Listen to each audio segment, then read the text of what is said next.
শ্রাবণী মেলা নিয়ে বিশেষ উদ্যোগ রাজ্য সরকারের। ভক্তদের জন্য রাস্তায় পেতে দেওয়া হবে জুটের কার্পেট। আরো কি কি ব্যবস্থা নেওয়া হবে জানালেন মন্ত্রী অগ্নিমিত্রা পাল।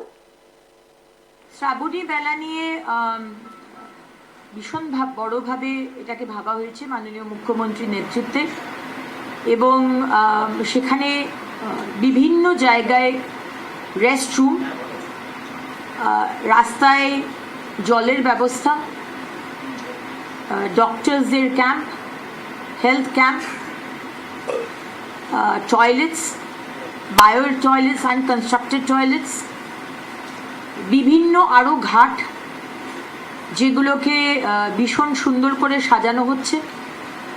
ভীষণ সুন্দরভাবে আমাদের ইচ্ছে আছে চন্দননগরের আমাদের যারা লাইটের কাজ করেন তাদেরকে দিয়ে সমস্ত রাস্তাগুলোকে সাজানো হবে, এবং রাস্তায় আমাদের যারা ভক্তবৃন্দ যান, অত্যন্ত গরম রাস্তাগুলো হয়, তাই জন্য আমরা ঠিক করেছি তাদের পায়ে যাতে ছ্যাঁকা না লাগে, কষ্ট না হয়, তাই জন্য জায়গায় জায়গায় আমরা জুটের কার্পেট পেতে দেবো, এবং সেই কার্পেটের ওপর আমরা জল ঢেলে দেবো যাতে তাদের পায়ে কোনো অসুবিধা না হয়, ছ্যাঁকা না লাগে।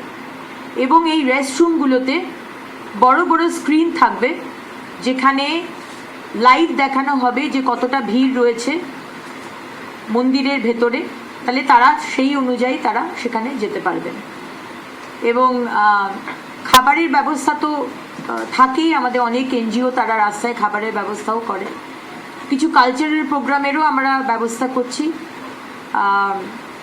ভার্চুয়াল ইমেজিং যেরকম হয় সেরকম দিয়েও কিছু ডিজাইন করা হচ্ছে। কিন্তু এটুকু বলতে পারি যে এবারে শ্রাবণী মেলা প্রতি বছরের যেভাবে হয় তার থেকে কিন্তু একটু অন্যরকম হবে।